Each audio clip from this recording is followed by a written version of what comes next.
உங்ககிட்ட யாராவது ஒருத்தங்க ஒரு ஹெல்ப் கேட்குறாங்க. எனக்கு இந்த வேலைய செஞ்சு குடுங்க அப்படின்னு சொல்லிட்டு. ஆனா உங்களுக்கு நெறைய வொர்க் இருக்கு. உங்களுக்கு டைமும் இல்ல. ஆனா நீங்க என்ன பண்றது அப்படின்னு சொல்லிட்டு, வேற வழி இல்லாம அவங்களுக்கு சரி ஓகே நான் செஞ்சுடுறேன் இந்த வேலைய செய்றீங்க.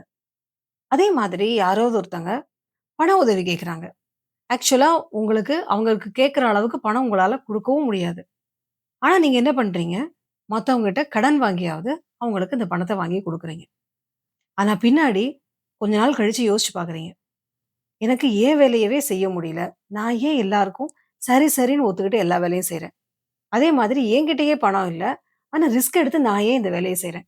அப்படின்னு ஒவ்வொரு தடவையும் ஒரு விஷயத்த செஞ்சு முடிச்ச பிறகு யோசிச்சுக்கிட்டே இருக்கீங்க. உங்களுக்கு அந்த மாரி நடந்திருக்கா? ஏன் அப்படின்னா, சில சமயங்கள்ல நம்மளால நோ சொல்லணும்னு நெனச்சா கூட, நோ சொல்ல முடியாம எஸ் சொல்றவங்க நெறைய பேர் இருக்காங்க. நீங்க அந்த மாதிரியா? எதனால இந்த மாதிரி நோ சொல்லணும்னு தோணுனா கூட எஸ் சொல்லிட்டு பின்னாடி கஷ்டப்படுறோம்? அப்படிங்கிறத தெரிஞ்சுக்கலாம். நம்ம மனசு ஏன் அதுக்கு ஏத்த மாதிரி ஒத்துழைக்க மாட்டேங்குது? ஏன் நம்ம மனசு இந்த மாதிரி இருக்கு? அப்படிங்கிறத தெரிஞ்சுக்கலாம். ஏன்னா, நம்ம மனச பத்தி புரிஞ்சுகிட்டா தானே, அத நம்மளால சரியா ஹேண்டில் பண்ண முடியும். நான் Jayashree. I am a emotional wellness coach and welcome to my channel mind miracle. நம்மளுடைய சேனல்ல மனதின் மறுபக்கம் அப்படிங்கிற எபிசோட்ஸ் நம்ம பார்த்துட்டு இருக்கோம். இன்னைக்கு நம்ம என்ன பார்க்க போறோம்னா, ஏன் நம்மளால நோ சொல்ல முடியறதில்ல? எல்லாத்துக்குமே மத்தவங்க ஏதாவது கேட்டா கூட எல்லாத்துக்குமே சரி, சரின்னு தலையாட்டிட்டு, பின்னாடி ஏன் நம்ம கஷ்டப்படுறோம்? அப்படிங்கிறது. இது சைக்காலஜிக்கலா இதுக்கு நெறைய காரணங்கள் இருக்கு. ஆனா, இன்னைக்கு நம்ம ஒரே ஒரு காரணத்த மட்டும் இன்னைக்கு பார்க்கலாம். மோஸ்ட் ஆஃப் த டைம் ஒருத்தங்க நம்ம கிட்ட உதவி கேட்கறாங்க அப்படிங்கிறப்போ, ஏற்கனவே நம்மளுக்கு நெறைய ஆ வேலை இருக்கும். ஆனா, நம்ம எப்படி அவங்க கிட்ட முடியாதுன்னு சொல்றது? அப்படின்னு நெனச்சுக்கிட்டு அந்த வேலைய செய்வோம்.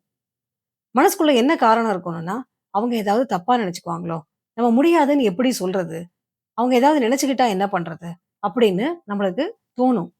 நம்முடைய ஆழ் மனதுல என்ன காரணம் இருக்கும் அப்படின்னா, ஃபியர் ஆஃப் ரிஜெக்ஷன் அப்படிங்கிற ஒரு விஷயம்.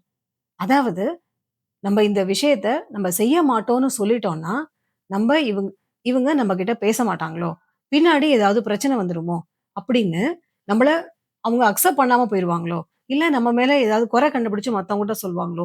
அப்படின்னு ஏதோ ஒரு காரணத்த நம்முடைய ஆழ் மனசு வச்சிருக்கும்.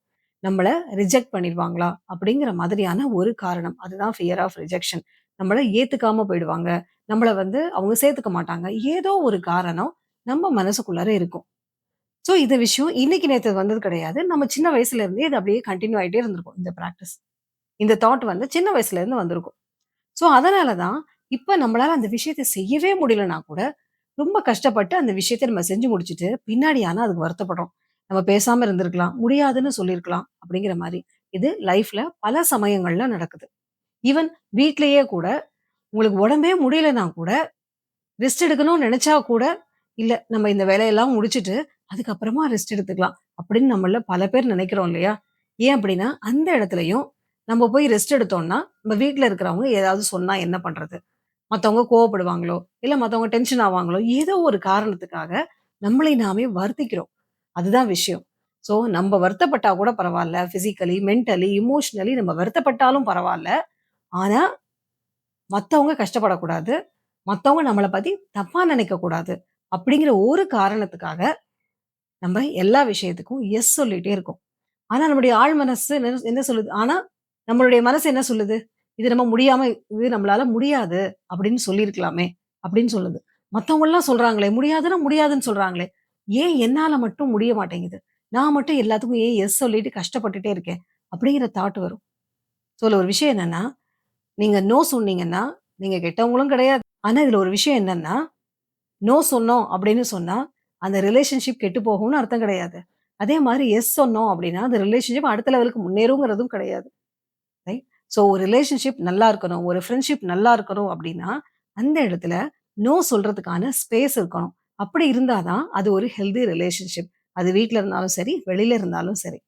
ரைட். சரி. இனிமே ஒவ்வொரு தடவையும் யாராவது உங்ககிட்ட ஒரு ஹெல்ப் கேட்குறாங்க அப்படின்னா, முடிஞ்சா தாராளமா பண்ணலாம். ஆனா, அந்த சமயத்துல உங்களால முடியலன்னு வச்சுக்கோங்களேன். அப்போ, "சாரி என்னால முடியாது. எனக்கு நேரம் இல்ல." அப்படின்னு அதுக்கான ஜென்யூன் ரீசன் இருக்கும் இல்லையா?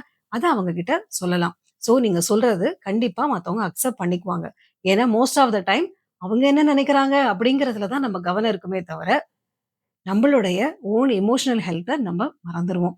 ஸோ, நம்ம நோ சொல்றது அப்படிங்கிறத வந்து தைரியமாக, மரியாதையோட நம்ம நோ சொல்ல பழகிக்கலாம். இப்படி சொல்றதுனால நம்பளும் எந்த விதத்திலயும் டிஸ்டர்ப் ஆக மாட்டோம். Physically, mentally, emotionally. ஏன்னா, நம்முடைய மனசு வந்து சந்தோஷமா இருக்கணும், நிம்மதியா இருக்கணும். அப்படி இருந்தா தான் நம்மளுடைய பிசிக்கல் ஹெல்த்தும் நல்லா இருக்கும். அதனால இனிமே நோ சொல்ல பழகிக்கலாம். தேவையான இடங்கள்ல தைரியமா நோ சொல்ல பழகிக்கலாம். இந்த மாரி வீடியோஸ் உங்களுக்கு பிடிச்சிருக்கு அப்படின்னு சொன்னா, இந்த சேனலுக்கு சப்ஸ்கிரைப் பண்ணுங்க. இந்த வீடியோ உங்களுக்கு யூஸ்ஃபுல்லா இருந்ததுன்னா லைக் பண்ணுங்க. யாருக்காவது யூஸ்ஃபுல்லா இருக்கும்னு நினைச்சீங்கன்னா, அவங்களுக்கு இத ஷேர் பண்ணுங்க. இந்த வீடியோவை பார்த்த அனைவருக்கும் என்னுடைய நன்றி. ஆரோக்கியமான மனமே அற்புதமான வாழ்க்கையின் அடித்தளம்.